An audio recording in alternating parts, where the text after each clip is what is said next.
saya. Jadi istighfar itu upaya biar bisa tobat, tolabul maghfirah, doa. Istighfar itu doa. Ya Allah, tolong ampuni saya. Dan tidak sia-sia. Allah janjikan akan diampuni. Allah janjikan akan diberi. Allah janjikan akan diberi solusi. Kan enak tuh. Makanya orang-orang soleh itu kalau dimintai solusi untuk masalah-masalah nggak pernah ngasih nasihat banyak-banyak. Ada orang datang, kalau zaman sekarang kan datang, masya Allah, Ustadz, anak saya Ustadz, masya Allah, susah diatur, berani sama orang tua, bla bla bla bla bla. Kita ini Ustadznya, kita ini sok pinter. Ya bapak ini kalau jadi orang tua harus tahu cara nasihatin anak. Bapak harus berakhlak yang mulia sama anak. Tuh, tambah sindikan ini stres kok. Aku sing disalahno ya. Stres. Kalau orang-orang dulu gak begitu. Datang satu orang ngeluhkan anak saya, suami saya, istri saya. Itu dikasih solusinya bukan nasihat, tapi disuruh amal. Kamu istighfar 10.000 kali. Istighfari dosa-dosamu, beres nanti urusan anak sama istrimu, sama suamimu, beres. Karena tidak ada hal-hal yang hil-hil tadi itu, yang ruwet-ruwet tadi itu, kecuali karena kitanya punya sesuatu yang gak beres dengan Allah Subhanahu wa ta'ala. Wujud kita sehebat apapun, kalau ada yang gak beres sama Allah ta'ala, maka Allah akan mengingatkan kita lewat makhluk-makhluknya yang lain. Makanya dikatakan siapa ngalami yang gak enak itu kan menghapus dosa. Lah apa pengen toh dosanya dihapus pakai kejeduk tembok 200 kali. Na'udzubillah min dzalik. Apa ya pengen dosanya itu dihapus dengan diomeli istri tiap hari. Apa ya pengen dosanya dihapus dengan diperenguti suami setiap pagi. Kan yang gak enak. Kan ya enak toh, pagi kok lihat suami mesem ya, pulang kantor lihat istri kok nyiapkan teh sama senyum, itu kan nikmatnya luar biasa. Ketemu anaknya apa, ayah, ngerangkul, kan penak. Bukan anak dipanggil, nak, siapa kamu? Tak kenal, loro hati itu ya, sakit ya, na'udzubillah min dzalik. Lah gimana caranya biar bisa seperti itu? Caranya jangan suka nyalahin orang lain. Jangan suka menyalahkan keadaan. Kadang-kadang itu, Masya Allah, ini ekonomi ruwet, makanya rezeki saya seret. Orang urusan nih, semut itu nggak pernah urusan sama ekonomi. Ada itu, dunia semut mengalami apa namanya kegagalan sistem ekonomi. Orang nggak ada kan. Semut tuh hidup dimanapun, kok bisa dapat rezeki. Betul atau betul? Mau sawamu kalah mbak semut. Kenapa kok kita nggak bisa jadi seperti semut? Sebetulnya bisa, semut taat kok, nggak ruwet. Taat sama Allah Ta'ala, semut nggak pernah nyalahin orang lain, nggak pernah nyalahkan keadaan. Dia jalani kehidupan sesuai perintahnya Allah Ta'ala, ya hidupnya enak. Makanya kalau kita pengen selesai masalah kita apapun, jangan nyalahin orang, nyalahin sana, nyalahin sana, nyalahin sana, nyalahin keadaan. Enggak. Semua yang ada di sekitar kita ini Allah kasih untuk mengingatkan kita. Allah kasih untuk membersihkan kita. Allah kasih untuk naikkan derajat kita. Nah kalau kita pengen yang enak, ya gampang caranya. Biar kamu nggak ngalamin yang itu, maka bereskan dirimu sendiri, selesai. Makanya para wali itu sampai bisa tahu, wah ini kok kuda saya mogok ini ya, kudanya mogok, bukan cuma mobil, kuda mogok. Ada loh kuda tuh apa, nggak mau jalan tuh, ngambek ya, kuda ngambek ya. Istilahnya apa itu? Saya nggak punya kuda soalnya. Ya kudanya ngambek, disuruh jalan nggak mau jalan itu kan. Terus kalau jalan sama loncat-loncat, bedal-bedal, perangainya nggak jinak tiba-tiba. Itu para wali ngomong, saya tahu ini sebabnya karena apa? Karena tadi ada zikir saya yang belum saya baca, lupa belum kebaca. Jadi enggak nyalakan kudanya, kuda kamu kurang ajar, kok ngambek kamu ya? Enggak, langsung ngecek dirinya. Awakku ki sing salah apa? Apa yang salah? Oh, biasanya saya baca Yasin jam sekian. Ini Yasin belum saya baca. Oh, saya biasanya sedekah begini. Hari ini saya enggak sedekah. Jadi yang dipikir tuh itu orang-orang soleh. Lah kita ini sudah banyak salah, enggak mikir salah. Bojo ngamuk, wedok kaya ngono.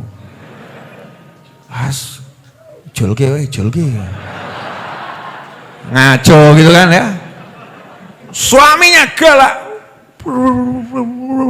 Orang kok temperamen begitu, tidak seperti Habib Novel murah senyum, wah tambah ngamuk gitu ya, banding-bandingkan gitu, terus mulai mikir ya miliknya orang lain dibegitukan gitu. Naudzubillah min dzalik.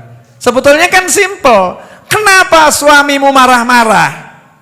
Jawabannya adalah karena kamu punya salah sama Allah Subhanahu wa ta'ala. Kenapa istrimu marah-marah? Jawabannya adalah karena kamu punya salah sama Allah Subhanahu wa ta'ala. Gimana caranya biar suami nggak marah, istri nggak marah, anak juga bisa diatur enak? Jawabannya jangan buat masalah sama Allah ta'ala. Selesai. Nah, masalahnya ini kita sama Allah buat masalah terus. Nah, yang kurang ajarnya sudah buat masalah, merasa nggak bersalah kan ini dablek gitu ya. Wongnya ya teko. Siapa lagi kalau bukan kita? Kita ini udah buat masalah sama yang maha kuasa, tapi kita merasa nggak pernah berbuat salah. Hebat atau nggak hebat itu? Hebat. Mau habis sholat diajak sama imam istighfar 3 kali aja beratnya luar biasa. Imamnya udah teriak-teriak, Astaghfirullahaladzim. Makmumnya ngurung gitu. Lidahnya suruh niru aja kok beratnya luar biasa. Seharusnya kan lebih banter dari imamnya. Astagfirullahaladzim, astagfirullah. Tak kok imam dungaren kok banter dosa ku akeh. Ya, semakin keras kan semakin mantep istighfarnya. Ini kadang Anda habis sholat diajak istighfar 3 kali aja tambah nanya, dalilnya mana? Istighfar 3 kali itu dalilnya dari mana itu habis sholat itu?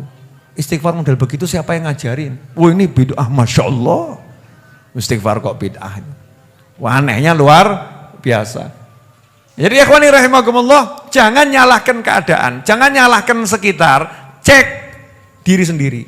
Mesti ada bagian kita ini yang butuh diistighfari. Coba hari ini sudah, mata kita ini tadi dari mulai pagi sampai malam ini kira-kira butuh diistighfar enggak matanya? Butuh ya? Ngaku alhamdulillah tuh ya sadar. Hati kita hati-hati, coba dicek. Ada enggak tadi iri, dengki yang enggak sengaja tiba-tiba muncul iri, dengki, ya, merasa benci, dendam, marah sama orang, ada enggak itu? Ya, mulut kita nih enggak sengaja ngobrol sama temen gitu ya, kemudian ikut andil ghibah, ngerasani, gunjing orang, bahkan jelek-jelekan orang tanpa kita sadari. Tangan kita nih di handphone yang cilik tuh handphone tuh, Masya Allah. Tapi kita nggak sadar ngirim pesan-pesan yang di situ ada hal-hal yang diharamkan sama Allah Subhanahu wa ta'ala. Yang bisnis, Masya Allah, jual barang di platform-platform online itu 100% asli, padahal ya gak asli. Masih seperti baru, padahal bekas. Ya masih seperti baru, itu definisinya gimana masih seperti baru itu? Susah atau ya? Nah ini kadang kayak sumpah urung tahu nabrak, tapi ditabrak. Sumpah niatnya ini sumpahnya bohongin orang. Sumpah ini mobil ini belum pernah nabrak, betul tapi ditabrak. Kurang ajar atau enggak kurang ajar itu? Dustain orang gitu. Ini perlu diistighfari. Jadi kita kalau mau selesai masalah kita, nggak usah ruwet-ruwet, duduk istighfar. Duduk istighfar. Nah berapa kali istighfar itu? Diajari oleh Nabi Muhammad SAW. Siapa yang pagi istighfar 70 kali, malam istighfar 70 kali, maka dia tidak akan dicatat dalam kelompok manusia yang pandai berdusta dan tidak dicatat dalam kelompok manusia yang lalai. Gampang ya, pagi 70, malam 70. Istighfarnya modelnya bagaimana? Sakarepmu. Nah kita ini kan minad du'afa, orang-orang lemah. Biasanya kan cari paket hemat ya. Beb, istighfar yang paling hemat aja Beb ya. Cepat, ringkas. Nah, istighfar yang paling cepat tolabul maghfirah itu ucapan astaghfirullah atau rabbighfirli atau Allahumma ghfirli. Itu ucapan istighfar. Jadi kalau kita bilang astagfirullah, astagfirullah, astagfirullah 70 kali, pagi itu mulai dari pagi sampai maghrib, terserah mau dibacanya jam berapa, ya. Malam itu mulai maghrib, ya, sampai subuh, terserah mau dibacanya kapan. Ambil waktu, ya bagusnya misalnya mau tidur itu kan ya untuk ya dari mulai maghrib sampai mau tidur itu kan ya dosanya banyak. Pagi sama sore kan diakai lu HP, pagi dibaca, sore dibaca, maghrib dibaca, itu kan sudah sore menerangkut maghrib, mau tidur dibaca 70 kali. Kalau itu kita lakukan istiqomah tiap hari, selesai masalah. Apalagi kita nambahin sadar dosanya banyak. Niat Habib, Yai, Ustadz, pokoknya tiap hari saya mau sholawat 1000 kali, istighfar 1000 kali, tahlil 1000 kali. Wah, jos itu luar biasa. Tekun saja, praktekkan. Gak usah banyak teori, nasihat A, nasihat B. Solusinya bagaimana? Solusinya itu Allah yang ngasih, saya nggak bisa ngasih. Gimana nasihat Habib? Aku reso nasihati. Nasihat itu dari Allah dan Rasulnya. Makanya saya selalu ngomong tidak terima curhat, betul ya? Betul kan? Karena saya nggak bisa nasihati. Saya nggak bisa ngasih solusi.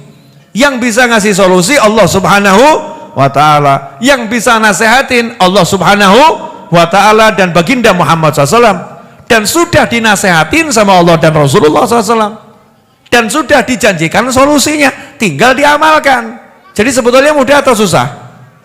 Mudah.